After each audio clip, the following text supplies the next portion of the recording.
ကြောတွေအားနေလာပြီဆိုရင်လက္ခဏာတွေတစ်ခုတစ်ခုပြလာတယ်အဲ့ဒီတည်းမှာအစိုးဆုံးလက္ခဏာကတတိခဏခဏမေ့တာပဲတဖြည်းဖြည်းနဲ့ဒီခဏခဏမေ့လာမယ်အတိတ်မေ့ယောဂလေးဖြစ်လာမယ်ဆိုရင်ဘယ်တော့မှအန်တယ်များလဲစဉ်းစားကြည့်လိုက်နော်အသက်ကြီးကြီးငယ်ငယ်တွေနော်ကိုယ့်ကိုလည်းမဆောင်ရှောက်နိုင်တော့ဘူးကိုယ့်ကိုဆောင်ရှောက်မဲ့သူကိုယ့်ကိုပြုစုမဲ့သူကလည်းဒုက္ခရအောင်မယ်အသက်ငယ်တယ်ဆိုပိုတော်မှဘဝကြီးကအရင်နှမျောစရာကောင်းတယ်သိလားအတိတ်မေ့ယောဂတွေမဖြစ်ချင်ဘူးအဲဇိုင်းမာယောဂတွေမဖြစ်ချင်ဘူးဆိုအခုကတည်းကကာကွယ်လို့ရဒါလေးကမျိုးစုပြပြတာပါအဲ့တော့ဘာဆေးတောက်အောင်လဲသိရင်ပြပြပါလားဆိုတော့အင်္ဂလိပ်ဆေးတောက်ချင်တယ်ဆိုတော့ဆေးရုံဆေးခန်းကိုသွားဖို့မျိုးစုကအကြံပေးချင်ပါတယ်ဆေးတို့ဆေးတောက်မဟုတ်ဘဲနဲ့ရင်နွေးတောက်ပြီးတော့မှဒီအာရုံကြောတွေကိုပြန်ပြီးအားကောင်းစေချင်တယ်ဆိုရင်တော့မျိုးစုကတော့အခုမျိုးစုတို့ပြောနေတဲ့ကြပြကြရာကအာရုံကြောတီးတွေကိုမျိုးစုကတောက်စေချင်တယ်တိုင်းဆေးဆရာမကိုယ်တိုင်ဆေးဝါးလက်မှတ်လိုင်စင်ရပြီးသားဆရာမကိုယ်တိုင်ထုတ်ထားခြင်းဖြစ်တယ်နော်သူ့ကိုဆေးဝါးထောက်ခံချက်ရထားပြီးသားဖြစ်တယ်စိတ်ချက်နဲ့တောက်လို့ရတယ်သူဒီအာရုံကြောအားနဲ့ရကြောဖြစ်ပေါ်လာတဲ့ယောဂဝေဒနာဒီလိုမျိုးခဏခဏသတိမေ့တာလို့နော်ပြီးတော့ချော်လဲတာလို့ဒီကြွက်သားတွေမခိုင်းတာလို့ဒါတွေအားလုံးကိုသူကတတ်တာစေတယ်နော်ဒါကြောင့်မလို့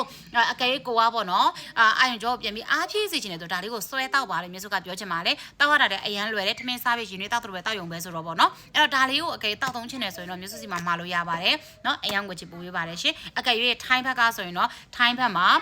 အရန်ကိုချစ်ပို့ပေးတယ်နော်ထိုင်းအောင်လည်းအရန်ကိုချစ်ပို့ပေးပါတယ်နော်